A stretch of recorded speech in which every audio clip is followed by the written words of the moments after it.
Good morning. Welcome to Hometown Heroes. This is Rick Irving, co-host, along with Mary Staffeld. And Mary, we've got a special guest today. We So do. tell us who we got. We have Shilo Harris with us this morning, and I have to tell everybody out there, if you've got any friends that you think should be listening to a really great story about perseverance and determination and resiliency and gosh, so many other things. He's the guy. You need to text him right now and tell him to get on here and tune in to the show because they're about to hear a really great story. We had Shilo at our luncheon a few months ago, and as we get toward the end of a luncheon, people tend to start getting up and leaving, even if the speaker's still going.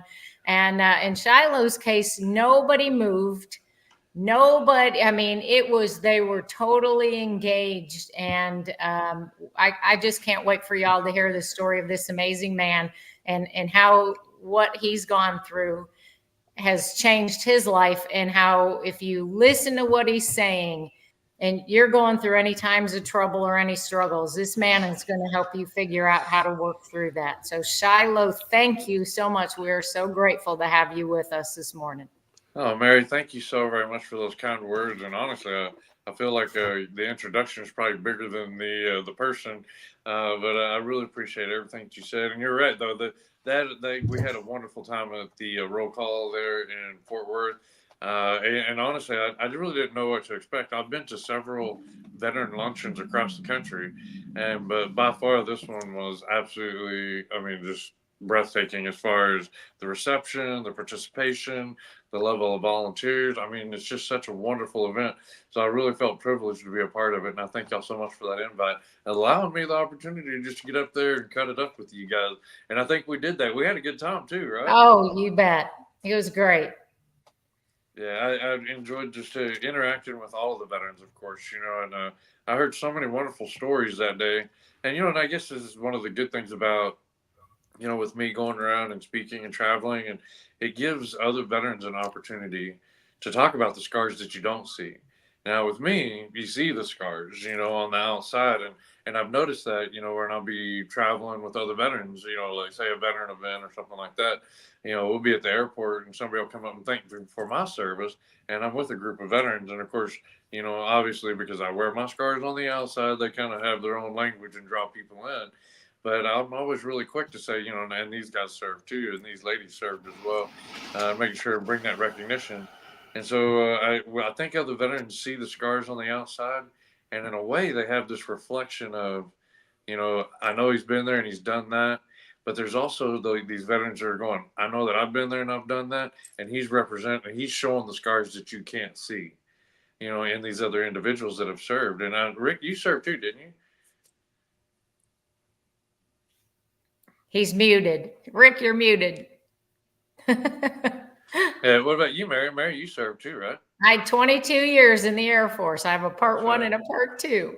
Yeah, Rick was in the Army in the Vietnam era. He was in the medical field. Oh, okay. All right, good. Yep. All right. Yeah. Yeah, I guess Rick was muted a minute ago, but that's okay. I read. Yeah, he's still muted. Yeah, There he is. I'm doing a little computer work while we're talking. I was in the Army. Oh, well, that might be the Army thing coming out. I think so. I'm not good at doing several things at one time, at multitasking. Here we go with the jokes, Mary's like, that's right. I hear you. So, Shilo, you served in the Army, and that's obviously where, your story began there with the injuries. But what drove you, because I know in your family that there is some history. So what made you want to join the Army to begin with? Yeah, that's a really great question, and yeah, I guess we should get to that. I know I could probably sit here and cut up with you guys most of the morning, but yeah, as far as where my journey began, my father and my grandfather both served in the military, so I grew up around veterans, and it was an easy fit for me to slide right into those combat boots. wasn't even a thing. But my issue was that I joined a little bit later. When I was growing up, my dad, Vietnam veteran, and I believe this is where some of the veterans ended up getting a bad reputation, so to speak, because they didn't know it was PTSD.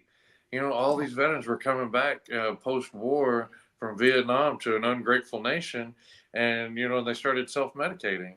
And my father, he was in that boat, and even though my grandfather served, he was in World War II and served during, or he was in Korea, World War II, and served during Vietnam in the military, but he didn't ever deploy to Vietnam. It's my dad, my grandfather. He justified, my father's actions a lot of times because he was like, he said, Shilo, the things that those guys experienced didn't the same things that we experienced, and he said, the nation, and da da da. Well, my dad, I lived right beside that my whole life, and I guess you could say in a lot of ways he taught me, the good things of what I wanted to do, but he also taught me some things that I didn't want to do with my life. And it prepared me for this, that prepared me for all of this. And I've had challenges with PTSD and that sort of thing, but I know I'm getting a little ahead of myself. But, I grew up in that. And so when I joined the military, it helped me understand. I was like, oh, well, that's what they meant. It was like, it's coming from that. But I joined after 9/11, and I was 27 years old. I didn't even know if I could join. I mean, I'd been in trouble. It's like I said, I was right beside my dad as he was living his wild antics and, self-medicating and whatnot. And I got into a little bit of trouble. Fortunately, a lot of it was minor things that I was able to get wavered, but I was determined to join. And I remember I called my dad. He was 82nd Airborne infantry guy, right? And I figured he'd be all gung-ho. I was like, hey, I'm thinking about joining the military. What should I do? And he goes, if I was you, I'd join the Air Force, He said, being in the infantry will make an old man out of you. And I was like, yeah. I said, I don't know. But I tried the Air Force, and I pretty much got laughed out of there. The Army recruiter was waiting on me, though. And that was cool because I was just going to go door to door until somebody took me. I wasn't going to be prejudiced on anything. Although, if the Space Force had been there, though, I would have definitely, because you saw my ears, right? I have Spock ears. Yeah. So if there would have been a Space Force, I absolutely would have joined the Space Force then. And even though I didn't have Spock ears then, I'm still a sci-fi fan. But yeah, that's where it began. And I knew where I was going. I knew that I was going to end up in the desert because it was after 9/11. That was what was building up. I had no illusions about it. And, I had 2 tours in Iraq and got injured on the second one. Yeah. So feel free to share whatever is, we pretty much just leave this open and let you go. And I know that you are very good at that because I watched you in action.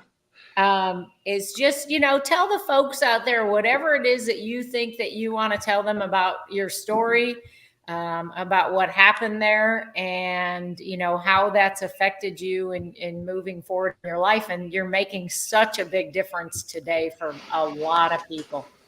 We do talk about today a lot, but it's hard for me to even imagine. That was 2007. It's been a minute now. What was that, like 16 years? 16, 17? 17, almost 17 years ago. Yeah. Wow. And it's hard for me to imagine that it's been that long because I tell my story often, and it still feels relevant. It still feels relevant to me. And, and I still see a lot of people and when I say people, I'm not just talking about veterans, I'm not talking about everybody. There's so many people that hear the story of, my recovery and all of that. And they're inspired because they start thinking, well, maybe the things that I'm facing aren't so hard. And I get it. I didn't anticipate on being injured, and I had to make the best of it. And I think that's what is sometimes shocking in my world is, some people that are like, well, I was doing something silly, or, this happened on the interstate, or, and so there's different dynamics, that may weigh on people. But, here's the thing is an injury is an injury. You got to recover from it. It doesn't matter how you got hurt. You have to get back to living your life. And it doesn't matter if it was in combat. It doesn't matter if it was in a car accident. It doesn't matter the challenges that you're faced with right now. You can't quit living your life and waiting for it to just resolve yourself or waiting for it to resolve itself. Sometimes you got to put a little work into it. And I had to put a lot of work into it. After I got injured in 2007, February 19th, 2007, in southern Baghdad, or around Yusufia, Mahmadiyah, just south of Baghdad out there in the countryside. Really volatile area. The roads were named after heavy metal bands. such as Route Metallica, which is the road I was injured on. Ironically, it used to be one of my favorite bands growing up. But yeah, it was just, a really bad area. Some of the roads that we had to drive down, including the one that we were on the day that I was injured, Route Metallica, there were IED holes every 20 to 50 meters down the road. I mean, it's just incredible. And I mean, it really took a feat of courage just to do our job, knowing that we were going to be injured or killed. And I mean, it wasn't a matter of if, it was like when, because every day in our area that we worked, an IED went off. And it wasn't necessarily on us, but there's a lot of patrols going on in different areas. But that entire area, there were IEDs going off every day, it seemed like. And there was about 2 weeks before that, our unit had been hit by another IED, and we had lost a couple of guys there to some injuries. But on our blast, I was hit with a bomb that was estimated to be about 700 pounds of explosives buried in the road. And, I mean, it's hard to even imagine there's a bomb that big and somebody survived it. We were in a Humvee. The Humvee, when we went over it, we were the third truck in the convoy, and my Humvee literally erupted. It literally blew 3 of the 4 doors off. And my door was the only door left on it over there on the passenger side. I was the truck commander, so I was in the front passenger seat. And the truck was just shredded. I mean, you can see the photo right there. The IED, where you see that big hole right there in the middle there by the frame, that's where the IED went off. It went off like practically behind the driver, right behind the driver. How did any of us survive? The driver, fortunately, he was the other survivor.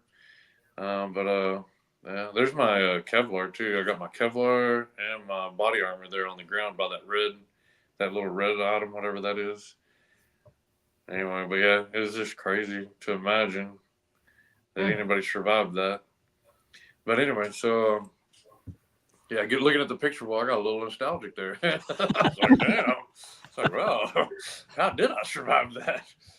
I guess I never really did think about it like that. I'm like, God had other plans for you. Well, it just seems like as soon as I was able to start running, I did. But anyway, so the blast, once the explosion happened, I was knocked unconscious. Eventually, I woke up. I was able to call up a radio. Well, I started to call up a radio report, because that's what you do, kind of like muscle memory almost. I'm letting everybody know what's going on around me. But I remember keying the hand mic, and I wasn't hearing anything. And I looked over, and the cable was burnt completely off of it. So I threw the hand mic down. I knew I needed to get out of the Humvee and start to push on the door, or this door over here, and I started pushing on the door. And as I'm pushing on the door, my arm felt weird, but I was having a hard time focusing. So I knew I had taken a hit. I knew I was hurt. I just didn't know how bad yet. But eventually, I remember looking at this arm, and my uniform was melted into my skin. And I kept thinking, man, that's gotta hurt. But it wasn't hurting, so I kept pushing on the door. Eventually, I was able to kick out. I'm standing there and I'm taking in all this carnage and the debris and the smell. Iraq already smelled. It did smell funny. I remember after my first deployment, I got back, and I was opening up all my trunks. And anyway, there's a distinct smell. You're like, oh, yeah, that's what Iraq smells like. I don't know if it was good or bad. It was just distinct. That's all I can say. But yeah, I remember that so well. But I remember standing there and I was just like, it might have been, smelling the smoke, from the fire, and maybe even me. I don't know. Speaking of that, there's a lot of people ask me, they're like, so what's one of your greatest achievements? And I'm like, well, I'd have to say I quit smoking in Iraq. That's that sense of humor, Rick, I was telling you about. I did say that to a reporter one day, and anyway, she was like cigarettes? And I was like, yeah, that too. I did quit smoking cigarettes too. Hey, hang on just for 1 second. I gotta blow my nose. I don't want to blow it and I don't know, scare everybody off. So hang on. Oh, we got a lot of people watching out there. We do. that I recognize. So there's a couple of questions in there, and as we get a little further in, we'll ask some of those questions. We can go ahead and answer them now. I mean, we got a little bit of time, Okay. right? I mean, yeah. So This is from Terry Burgess. Terry Burgess is a Gold Star dad. So he said, did you find it difficult to adapt to driving on local streets and roads when you got back home? Yeah, that's a great question, Terry. And in fact, there are a lot of veterans that, that's been a very big issue for them, is that, they wanted bigger vehicles because they didn't feel safe driving on the roads anymore. And especially for like the guys that used to go and search for IEDs. I mean, that's their job. That's all they did all day long, was just driving up and down the roads. And they experienced so many IEDs. I will tell you, I'm very vigilant when I drive. I mean, I rarely take my eyes off the road. Obviously that's a good safety feature anyway, but I mean, I feel like I'm always scanning the road. And yes, I do have a big truck. That might be one of the other things. But I've always been a truck guy. But I remember somebody actually saying, that they wanted an organization, like a nonprofit organization, to help pay for their vehicle to get a lift kit because they didn't feel comfortable. And that person that I'm speaking about, they said that they had actually witnessed 32 IEDs in the course of a year in Iraq.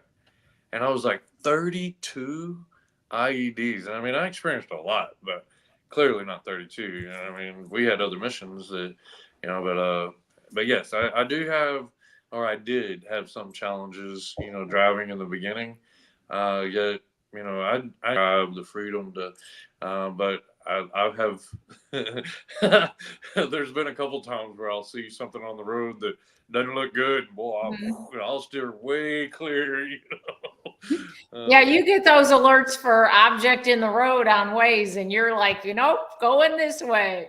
Yep, exactly. So I'm one of the good contributors to Waze, that's for sure. I'm like, yep, I've seen that. Maybe they should have like a vet feature, like hypervigilant veteran. Yes. And was there another question, Rick?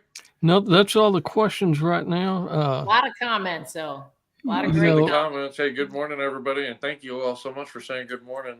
There were 5 people in your vehicle, weren't there? There were five people. Yeah, 5 people. Yeah. It was me and the driver, and then my gunner and my 2 dismounts. I lost 3 soldiers that day. I lost my gunner and both the dismounts, of course. That IED went off directly beneath one of them. These are the fellows that you lost. Yes, sir. Adair, Sean, and Matthew. And good kids, man. Good guys. And Sean was my roommate, the one there in the middle.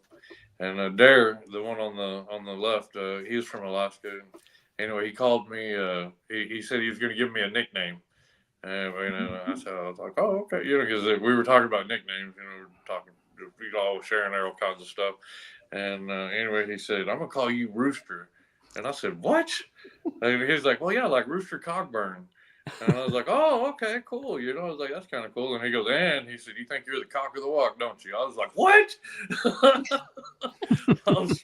Everybody used to give me a hard time because I kept my uniform so clean. And I really did. I was like, I always wanted to look clean and professional. It was just one of my things being an NCO. I wanted to make sure and represent myself in the uniform well. And anyway, so everybody gave me a hard time about that. They're like, you don't even look like you work. I'm like, bro, I work. I just clean my stuff at the end of the day. God bless them.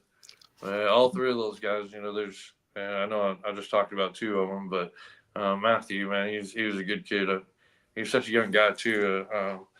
He was actually looking to be engaged, and anyway, he's going to go home and introduce his family to his fiancee.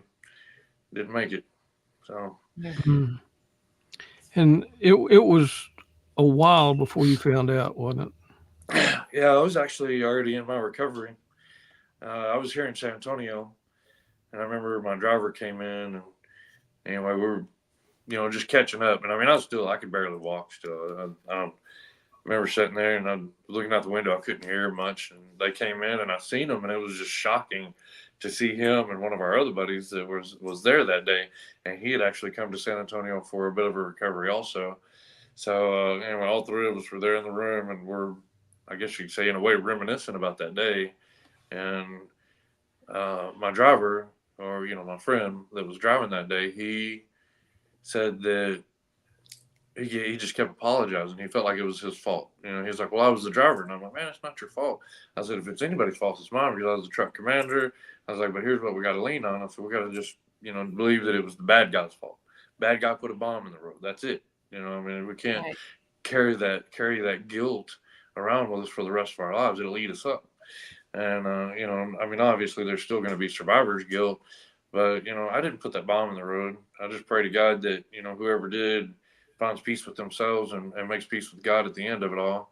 But you know, when we were sitting there and we are talking about this, I remember him trying to take all the responsibility, and I said, "Look, man," I said, "one of these days we'll sit around and have a few beers and we'll all talk about it, and everything will be fine." And then it was like, this deer in the headlights look. And I was like, "Oh," I said, "Did we lose somebody?" And he looked at me and he said, "We're all that's left, Sergeant Harris." Wow. He said, "We're all that's left." And that was probably the hardest part of any of this, of course, is knowing that loss. Yeah, I try to make sure that I honor their names and everything that I do. Anyway, so we got him. We separated, and he was upset. I was a little upset. I think when I found that out, I literally cried for 3 days. I ran out of tears. I was in the hospital for so long, and and I mean, I didn't have a physical outlet. It's not like I could go to the gym and pound it out or get on a heavy bag and work it out. I mean, it was just tough. I had to sit there and just dwell in it. Mhm. And people would come in and try to console me, and I'm like, "Oh, I'm fine," like crying the whole time. But it just got to where it was just crying, and it was like, and it's like I said, since I had no physical outlet, I think my body was reacting and just physically giving out that energy. And it's like, even when there were no more tears, it was like my body was still like shaking from just whatever it was. But on that third day, I remember, it wasn't necessarily a bright day, but I remember just, I started looking at the face of my children. I started thinking about the blessings of my life. And that's when I realized that kind of generic, somewhat cheesy thing that everybody says is, count your blessings. I realized how much weight that really has in moments like that. Yeah. And I realized how much our faith, whatever your faith is, not necessarily pushing any particular faith, but I mean, I'm a Christian. That's how I was raised, and I try to live that life as best I can. And I realized that counting your blessings and looking at these beautiful blessings in your life, that whatever your faith has delivered or whatever you're worshiping, that's where you get your peace, that love and everything that you fill your heart with. And I had to do that literally every day for so much. I mean, hell, I couldn't even walk for a long time. I remember the first day they came into my hospital room. I really couldn't. And I remember the first day they came into my hospital room. They're like, "Hey, Sergeant Harris, we want to get you up out of bed today, and we're going to let you take 10 steps." And I was like, 10 steps? I was like, "Man, what a quick day." Easy peasy. This is my first time getting up, I guess, since I'd been injured. How much Just, time was that, Shiloh, from the time that the medical people do such an amazing job, don't they? From the oh, time yeah. of your injury to the time they got you, obviously they got you to Landstuhl, I assume, first, because that's usually where folks went. And so you went from Landstuhl and then they got you back to the States. How much time was it from the time of the injury to the time you're talking about walking? How much time was that? Oh, that's a really good. Yeah, I guess I kind of skipped over that. How did I get off the battlefield? Yeah, once I was evac'd off the battlefield, I got to Landstuhl. They stabilized me the best they could. I was incubated pretty much right out of Iraq. They put me in an induced coma. I spent 48 days in that coma. So that's what I do know. That's my solid number, and that's my marker. What happens after that, though, I really don't know. I mean, I don't know my timeline. I mean, I know the overall timeline. I spent about 3 years in recovery, but that first three, Wow. 4, 5 months, was so fast paced, and it was it seemed like there were big strides in physical recovery, but then I'd hit a wall. So when you're asking about a timeline, it's really hard for me to pinpoint, give you a solid timeline because I was so heavily medicated that I don't really know. What Yeah. I do know is that they said I was incubated for 48 days. When I come out of that coma, I began my recovery, and that's called, weaning me off of the meds, keeping me medicated for this. I had surgery still. I had this going on. I had that going on. And then all of a sudden they're like, okay, we want you to get up and walk today. And that's another marker. Whenever that happened, I Yeah. don't know for sure, but it might have been 2 or 3 months in. I'm not real sure. But I remember, just thinking, I was like, man, I'm gonna own this hospital. I was all cocky about it, I was like, I'm a combat soldier. I do 25-mile ruck marches. But getting out of bed was excruciating. I did 3 little shuffles. I mean, just like 3 little tiny steps. And I was done. Like physically exhausted. I mean, I don't remember being that tired. Well, I was probably that tired in combat a few times, but yeah, I remember laying back down in that bed and I was thinking, wow, I can't do this. And I started crippling myself mentally. That's what a lot of people do, when they face it with a challenge, a big challenge. It's like, oh my gosh, I can't. I don't want to do it. It's too hard, too heavy, whatever it is, that's weighing on them. But here's the thing: is I'm going to tell you this: you can. I know you can because I pretty much had to reteach. I had to teach myself how to talk again. I had to teach myself how to walk again, and thank goodness for these therapists. And as you said, our medical professionals. You're right. I mean, they everybody plays a role, and I mean, I felt like I'm the house. It was like my house was burned down, and all these people in the community rallied around me and helped build me back up. Hmm. And I feel so blessed to have had the recovery that I had. And even though I faced these challenges, I was able to pull through it. It wasn't easy, but as I went through this pity party, as I said, I was crippling myself mentally, like I can't, I won't. I was already planning my retirement, sit on the front porch and do nothing for the rest of my life. At 30, 32, 34 years old, I mean, like, that's not what you should be having a conversation about in your 30s, right? Well, I remember my dad come into the room one morning, and it was after my mom had come in. She'd come in and fed me breakfast. You got to meet my mom, right, Mary?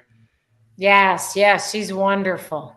She's such a blessing, and anyway, I don't give her enough credit. I don't think a lot of times because she's done so much. She's rallied the community behind me. Yeah. Where I grew up. I mean, she really brought the community together, and she's just such an amazing woman. But anyway, so my mother, she'd come in and fed me breakfast, and she was trying to be inspirational and motivational, and I'm like, yeah, yeah, yeah, I was like, Like and she's moms like, do. yeah, I know, and and I was being that typical guy son, going, I got it, mom, it's all right. Yeah. Well, after she left, my dad came in. My dad comes in, and he's just standing there at the foot of the bed with his arms crossed, looking down at me. And I was trying to ignore him. I'm trying to watch TV, act like I don't see him. Well, he stood there long enough that it got uncomfortable, and I was like, okay, what is it? I know there's a message here, and honestly, it was very simple. He drug it out to the point, and then all of a sudden, his voice rumbled, and he was like, "Are you done, soldier?" I was like, "What?" I said, "Excuse me, sir." And then he said, "Are you done, soldier?" I was like, "No, sir, I'm not done."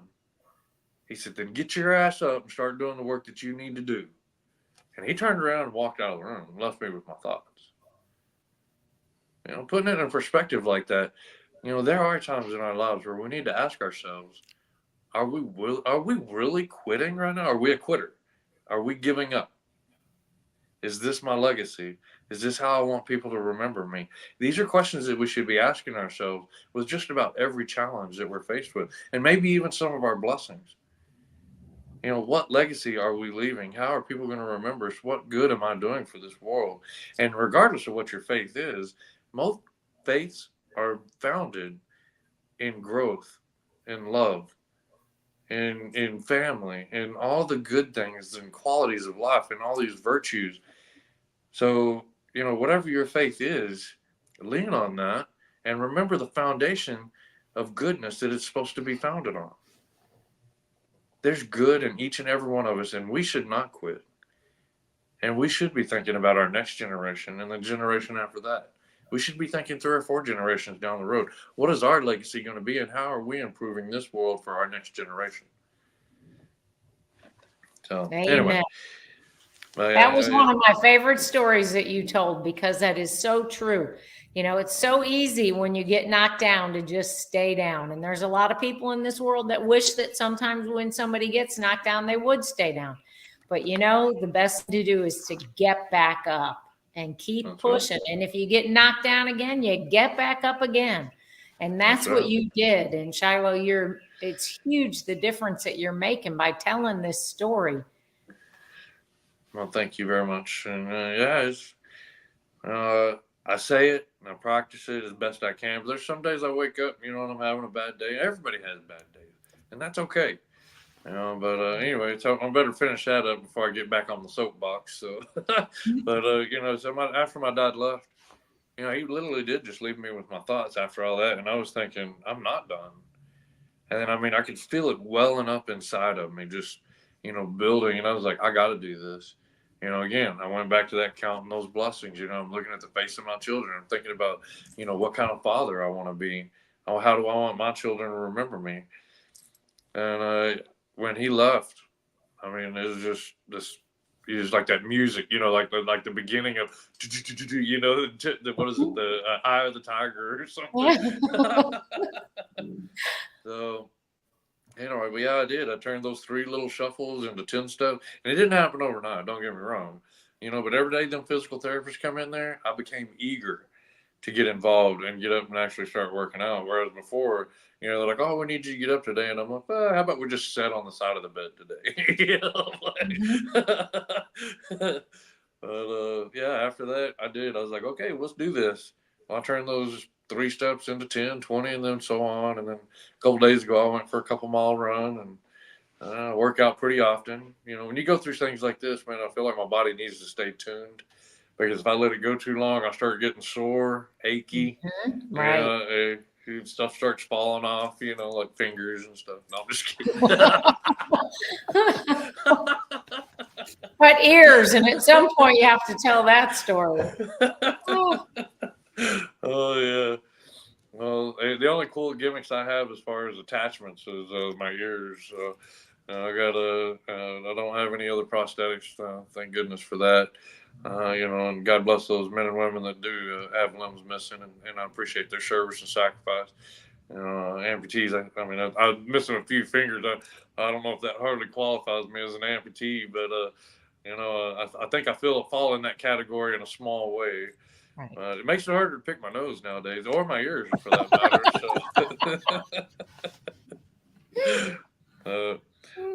It was a good recovery. I remember one day too, it was real quiet on the burn ward, and I was kind of the funny guy. Nobody really gave me a hard time. Everybody knew me. Me and Bobby Henlon. You ever heard of Bobby Henlon? You don't know him? He's another veteran that ended up getting into comedy and into entertainment and stuff. He's a good friend. I really love that guy. Anyway, but me and him were roommates there for a while, and he had trouble with his eyes, and I couldn't hear anything. And anyway, Bobby was like, "Well, I can hear really good," and I said, "Well, I can see really good."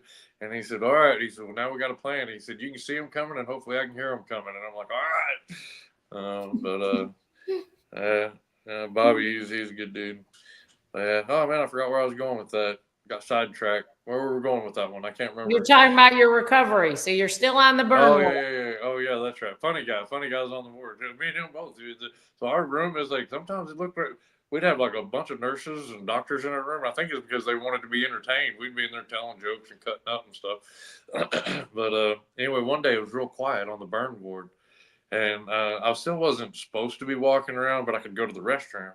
And I had an IV still, so I had to drag my IV with me, and I was still having a hard time using my hands. And I remember getting to the door, and I was looking around, and I was like, it's really quiet. Nobody out here. Well, I remember there was Burger King down in the basement. And I made it all the way to Burger King, and I got caught. all of a sudden I heard this, Sergeant Harris, what are you doing? And I'm like, oh no, like trying to run away. And I was like, I'm gonna get me a Whopper. I got caught. I ended up going back upstairs. Pretty sure hospital policy changed after that. Did you get your hamburger? I didn't. In fact, I was trying to order it, and the little girl looked at me and she goes, "What are you going to do with it, honey?" And then the other thought was like, "How am I supposed to pay for it? I don't even have a wallet." And then I'm thinking, "Do I even have pants on?"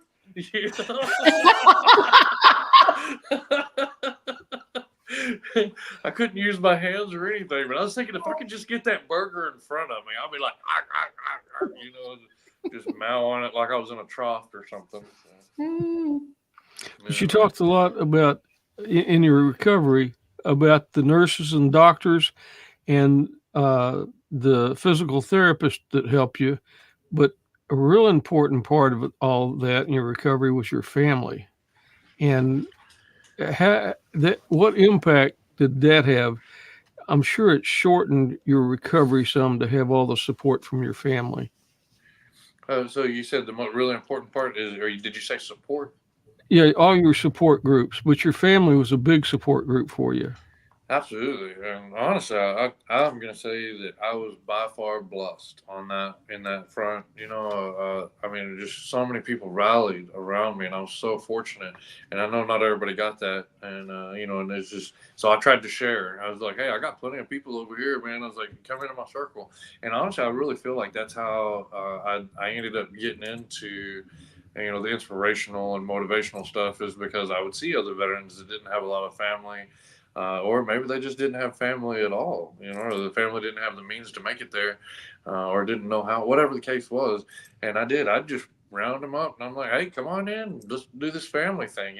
That's who we are. That's who me and my family is, we wrap people up and we love them until we, I guess, not everybody can handle that. We're like, okay, you're not part of the family anymore. You're kicked out. But yeah, I had such a huge support from my hometown of Coleman, Texas, and McCamey, Texas as well, because I grew up in both of those areas. I was in McCamey up until about middle school, which is out in West Texas. Now, I got a great West Texas story. You might have to remind me here in a minute. And then, but yeah, growing up in McCamey was such a blessing. And I guess you could say it trained me for the dang desert, Yeah. But then Coleman, Texas is around Abilene, and that's where I ended up graduating. And we had a family business there. But both communities just rallied around me, supported me, loved me, and made me feel so appreciated, for my service, for the sacrifice, and made my family feel welcome. And yeah, one thing led to another, and then all of a sudden I'm a motivational speaker. It wasn't something I sought out, but it just happened. And it's been a tremendous blessing. It was the first time somebody handed me a check. And I went and I told my story somewhere, and anyway, somebody gave me a check, and I was like, what's this for? And they said, oh, well, we're paying you for speaking. It's an honorarium. And I was like, what? I was like, people get paid for this? And they're like, you are a great speaker. And I was like, well, I never considered myself a speaker. I was like, I'm just a guy telling my story. I'm a soldier. And they're like, and then, I think it was that same person that wrapped me up and said, they're like, well, let's talk about this. I was like, because you could turn this into a career. And even then, I wasn't really sure. I was like, well, I just want to help people. That's all I want to do. And he said, well, you got to pay your bills. And he said, you got to keep the lights on. And then my wife was looking at me going, yeah, because it's like I was paying for my speaking habit. But, I'm going to talk anyway. I might as well get paid for it. Yeah. Right. We have turned it into a good program, and we've helped a lot of people. And I know that, there's a lot more blessings to be done.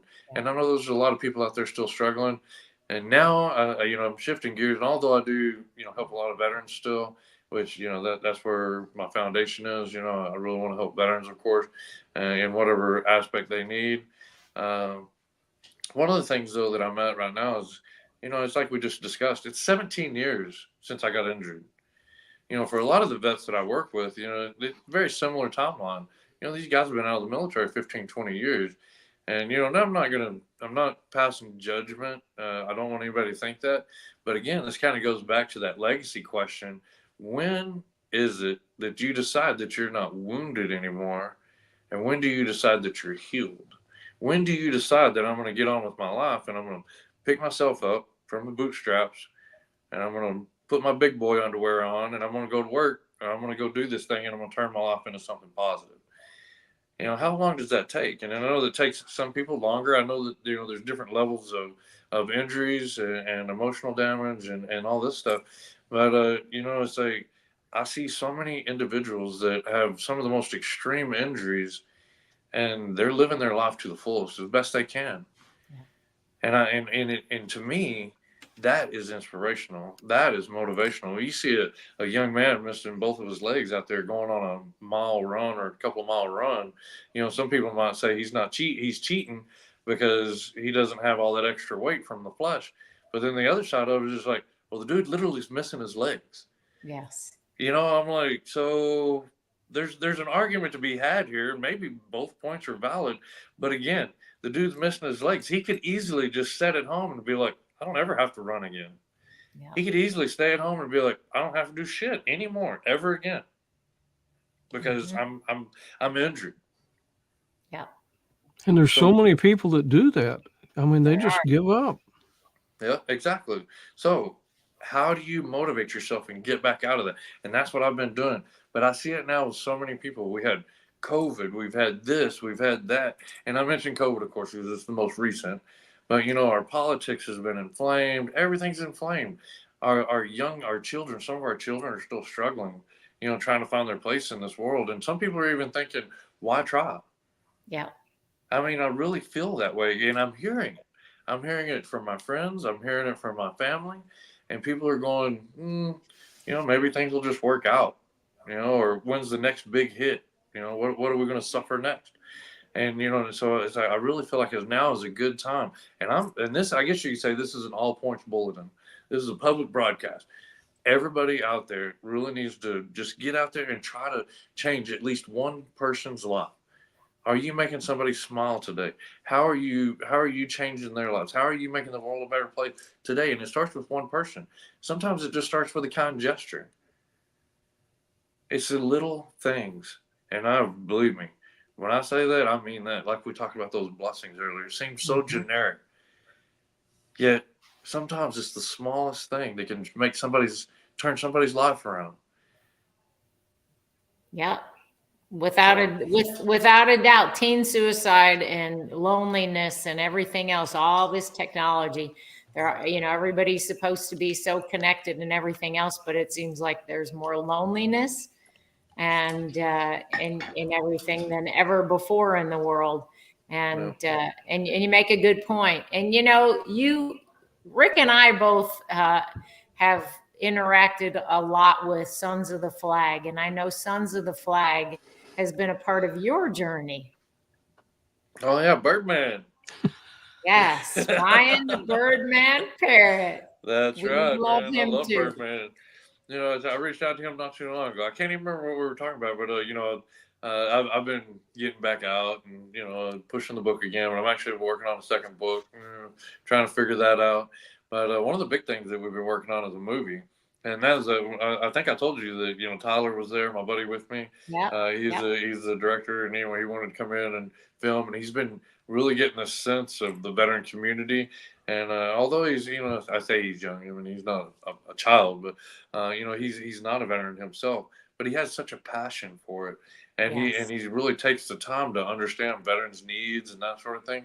Well, when we were there, I don't know if I told you this, but we had this old script, and we had a short film as well that we had pushed, prior to 2019, and we were actually going to film. We had our budget and everything for the film. We were going to move forward, and obviously everything shut down, and then it changed things, So we returned money, we just put everything on pause. Well, I came to Fort Worth with you guys, and I was like, you know what, I'm going to spend a whole week, and I'll come speak at roll call and just have a great time and spend time with veterans. And then me and him was going to do some script work, just see if we wanted to keep the script and see. Well, we threw the whole script away. We were like, nah, it doesn't feel right, it doesn't feel relevant. And anyway, we were sitting around watching TV and joking and telling stories and stuff. Well, then we started talking about what we wanted to see in a movie. Well, then one thing led to another, and then in the 5 days that I was there in Fort Worth, we wrote we got the outline of another script, and we both felt so good about it. We were both like, oh my God, this is it, And it's like, we don't necessarily want to tell just my story. We want to talk about these other dynamics that are facing veterans. We want to help tell your story, Mary. We want to tell your story, Rick. You know, these experiences that maybe you faced when you were transitioning back into the community, you know, maybe even some of the things that you experienced in the military. We want to be able to highlight this. So, like you just said, talking about feeling lonely, and how many times do you feel like you got this challenge that you're faced with, and people feel so isolated, like, oh my gosh, nobody in the world ever experienced anything like this. You know, I'm so embarrassed, or whatever it is. You know, and then you're talking to so and so, and come to find out they went through the exact same thing. So Yep. how many of these stories can we share? And fortunately, I guess you could say I'm a subject matter expert because I hear so many stories, and I have so many veterans coming up going, "Hey, do you know somebody that does this? Do you know how to do this?" You know, and so I hear these challenges. And when we got done with that, you know, that outline, me and him both just felt so good about it. I was like, how are we going to incorporate these? And I don't know, I just feel so good. I can't wait to get started on it. But we're going to maybe try to do that this coming fall, start filming this fall, and see what happens. So I'm pretty excited about that. That is exciting. Yeah. You know, one thing that I, in listening to a podcast, you said every day you should be a better version of yourself, better than yesterday. And that's something that you really try to inspire other people because, you know, several people that are listening today, their comments are that you've really inspired them today.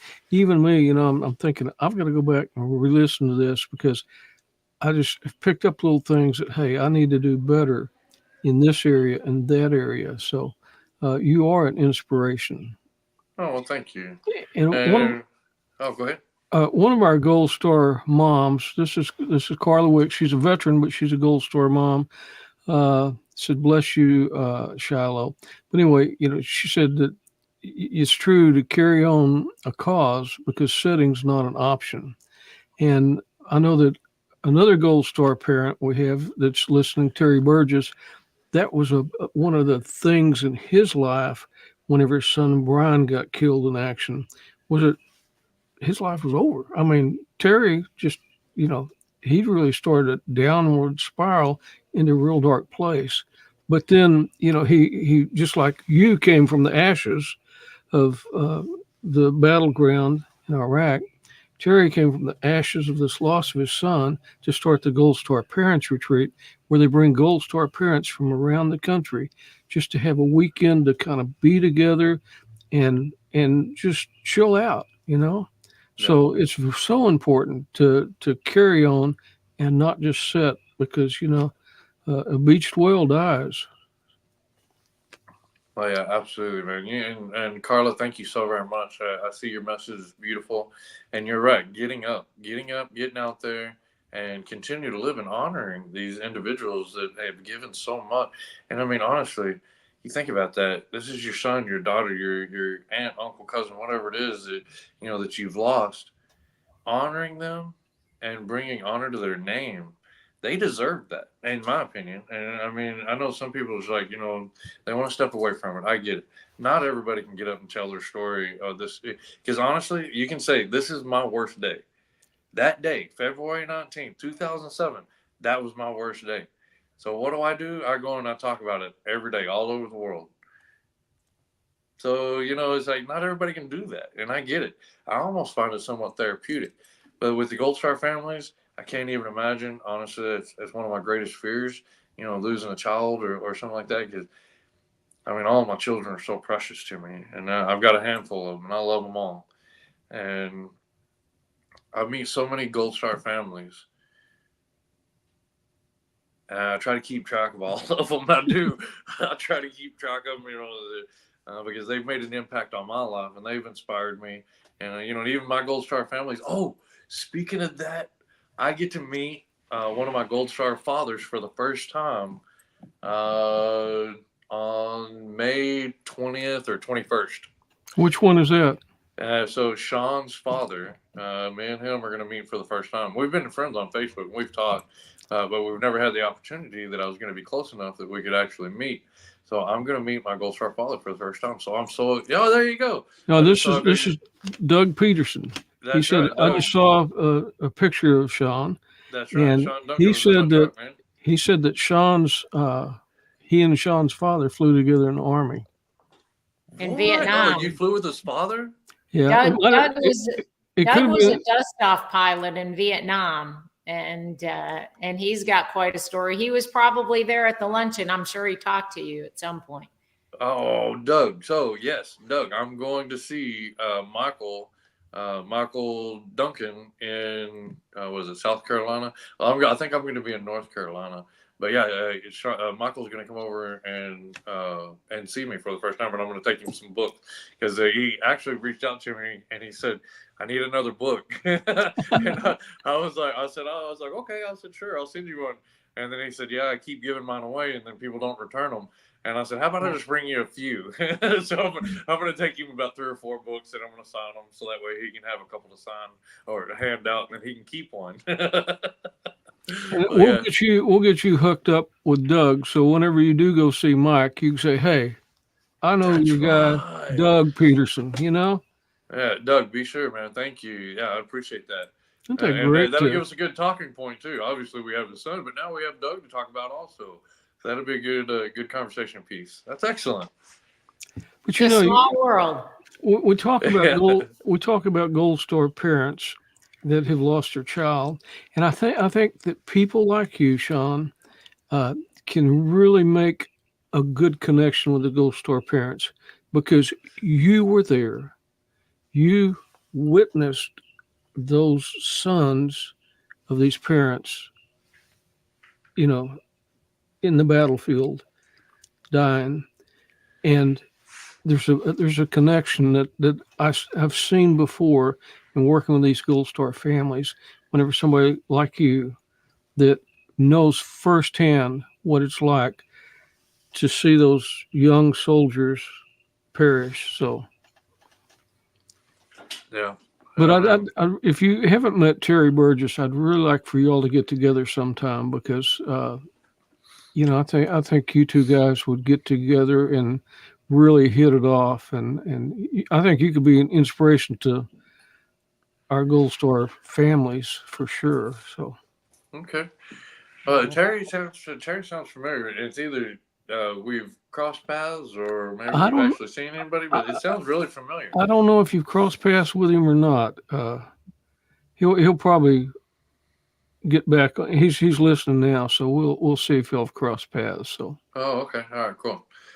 All right. Well, is there something else you guys wanted to touch on? It looks like we're getting close Okay. to 11. Well, so I want to make sure. Yeah. Okay, Terry. He says we've met several times. Okay, I thought that was right. Yeah. I'm not great with names. I see somebody and I'm like, hey, oh yeah, that's my best friend. I didn't even know their name. I want to make sure, Shilo, that you tell the story of the cowboy hat because I think tells a lot about how you can do things with a little bit of humor and just keep on a rolling. That's right. True story. There's a true story about that. So this was that West Texas story that I was saying. Remind me. Thank you so very much. So so I grew up out in West Texas, and as I said, the community really rallied behind me. They'd invite me back home for this or that. They'd have golf tournaments. I mean, you name it, just different things. And one of the trips that I went out there, I was wearing my cowboy boots and a big belt buckle, but I didn't have a hat. And I was thinking, well, I'm going to stop and get me a hat today because it's supposed to be outdoors, like a parade or something.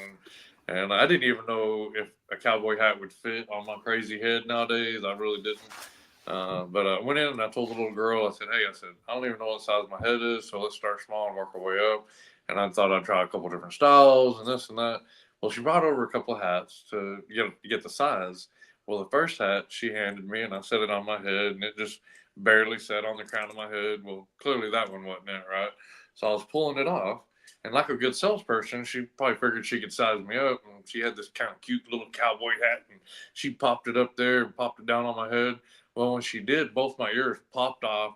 They popped off, and they hit the floor, and they were bouncing around. And they're kind of rubbery on top of that. So they're like literally bouncing. They bounced under this clothes rack. And dude, needless to say, I felt like a hot mess, man. I'm like, oh my gosh, I'm falling apart in the store, literally falling apart. And I'm becoming so embarrassed. I'm like probably bright red, and I'm scrambling around trying to find my ears. And then all of a sudden, I look up, and that little girl, she was like, I mean, just shocked. Oh, you know, she could. I scared her so bad. I was embarrassed. You know, that I'm like, I didn't even know what to say. You know, I'm like, what are you saying in a moment like that? The only thing I could think of was, I was like, I bet that happens a lot to you, huh? Well, anyway, Did I you didn't end get the up getting hat. a cowboy hat that day?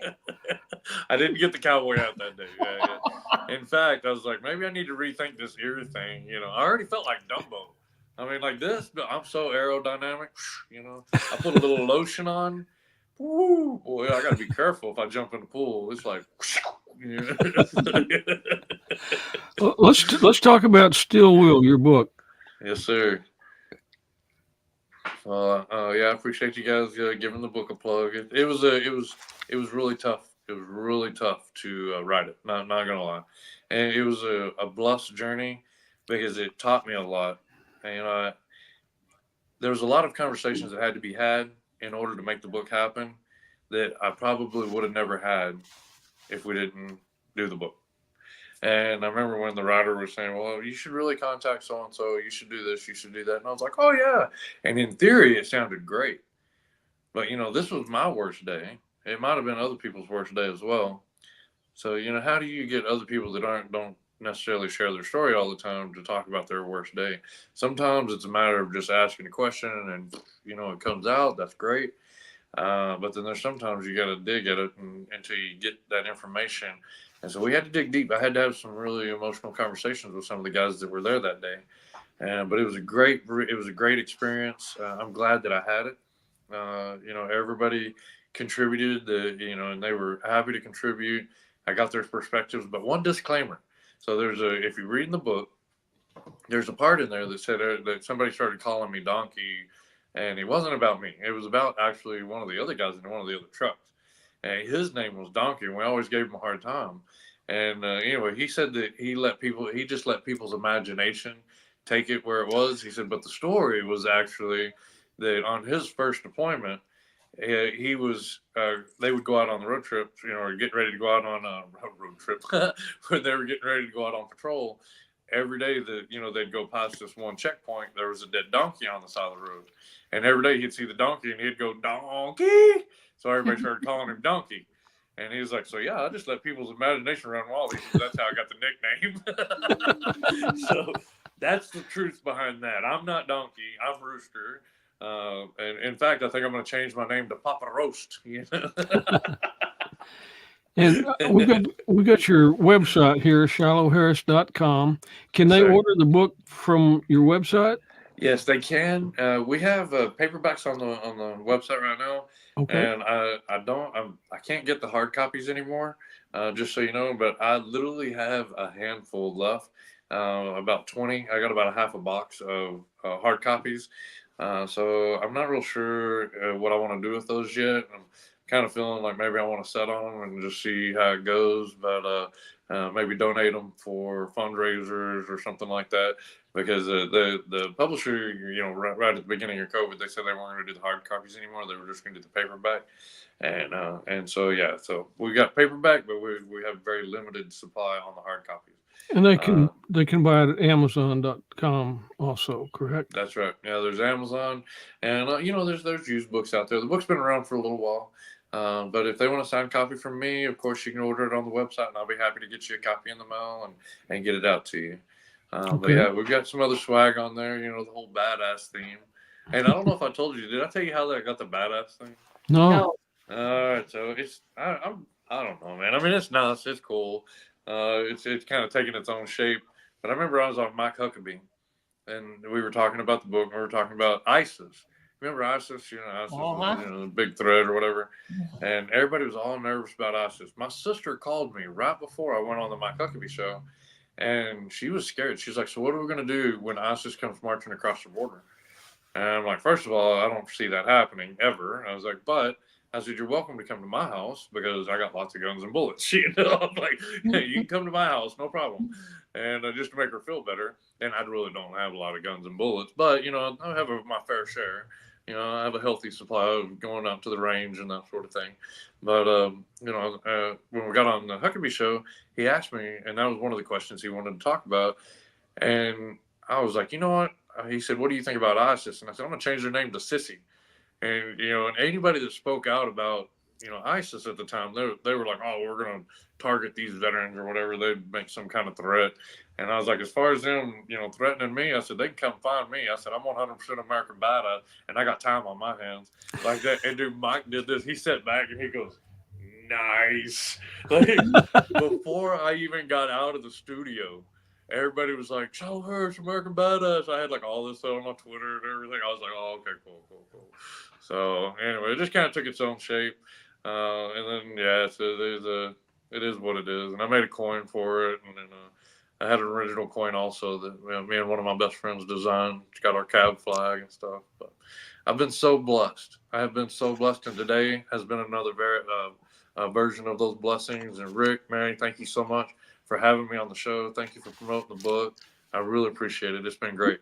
Well, you're welcome. Thank you for being a guest today. Yes. You said another thing that I saw. You said the gift, happy to be alive. That's one of the gifts you have, that you're happy to be alive. We're happy that you're alive too. Yes. Oh, thank you, Rick. Amen. Life is absolutely worth living. And Shilo, you're amazing. You're absolutely amazing, and you are making a difference. And God, that's why God kept you here. Everything to His glory, and you are living out the fulfillment of what He wants you to do. So we all have our crosses to carry. We all have things that we have to bear. And you're doing it the way He wants you to do it. And you're making a difference. And we can't thank you enough. And we are so glad that you came to Roll Call. And we hope you'll come back again and hang out and be there with the vets. And they absolutely love you. And Tyler did a fabulous video. It's really short, but he did a little video that I think we've hooked up to our website of the lunch, and we just so appreciate that and everything that he's doing to share those stories of the veterans. He's a great. He may not be a veteran, but he is a great American. He certainly is. And you hooked us up with Mike Nash. Yeah. Well, he's really good at his job too. So you said you'd like to have me back on. Well, maybe when the next time I come on, we'll talk more about the comedy. I didn't really dip into the comedy because I'm still kind of new at it. I've only been doing the comedy for about a year. But yeah, I'm feeling pretty good about it. Steve Trevino. I know Steve. He's a hilarious guy, isn't he? Man, he has been a great coach. I didn't even think I really wanted to get into comedy because I'm all inspirational and motivational. Well, Steve invited me out and he coached me for three or 4 days and was like, and I feel really good, man. He's such a great coach. And obviously a good human on top of that. He's another extreme patriot. I love Steve so much, man. Good man. We have an organization, Helicopters for Heroes, and Steve's part of that organization. So. Yeah, good group, good guys, and Steve, he's quality. But again, thank you guys so much for having me. Thank you. And we will see you soon, somewhere along the way. Okay. All right, brother. We all have a great day. Thank you, Shilo. Wow. He's amazing. He is. I'm always in awe when we get the opportunity to have folks like Shilo come to the luncheon and be on Hometown Heroes and share their story, because they may not be able to reach everybody, but other people can tell about him and share his book and share his story. And it might be that source of inspiration that somebody else needs to get up and get back moving again. Absolutely. It's amazing. Because you see people that have been at the right at death's door and have all the injuries that he's had, and to recover and rebound and become an inspiration for other people. Yes, absolutely. And we've had a lot of great comments on him today. And I'm sure that, as the show gets replayed and stuff, we'll have other comments that'll hit there. But, and I hope that Shilo sees them all so that he knows how much he's appreciated. But it's a great show. Very good. Very good. Roll call's coming up. Coming up the 24th. So some folks still get confused about they always want to think that it's the last Friday, and it's not the last Friday. It's the fourth Friday, and May happens to be one of those months that is not the same. So the luncheon is the 24th. I looked before the show started, and we still had a few seats left, and we'll have a few more. I just need to go in. We need to clean out some duplicates. We have some duplicates in there. So once we clean them out, we'll probably have, 30 or 40 seats that we need to clean up and get back out there. But if you're a volunteer, if you're a member, if you just want to come out and check out the luncheon, you can go to our website at roll-call.org, and you can, right there on the homepage, there's a link to RSVP. If it does happen to show full, like 6 people went in and RSVP'd while we were on this show, then go back and check again. Probably tomorrow. It'll take me this afternoon to get it all cleaned up. But once we get it all cleaned up, there should be a few more seats open. So don't give up. And then by all means, make sure you have a seat reserved, because we just can only take so many. We're back at Birchman, and our speaker is Dwayne Lee. Dwayne has a group that he is with that does the Normandy trips, and just fabulous trips where it is small groups. You can be in a large group and go on some of these trips overseas, and it's hard to get in places and see things and do things. But when you're in a group of 10 to 12, that's a whole different story. And so he's going to do a presentation on the beaches at Normandy, and it should be very compelling. He's done it all over the place, and he's got a special one for roll call coming up on the 24th. Don't miss it. That'll be exciting. Yeah. Well, it's been a good show. Yes. And we're looking forward to having another show next week. We're working on our guest for that show, but we thank you all for being a part of Hometown Heroes, and we will see you next week. And thank you, Shilo, for telling your story and sharing your story and being a great American. We'll see you next week on Hometown Heroes.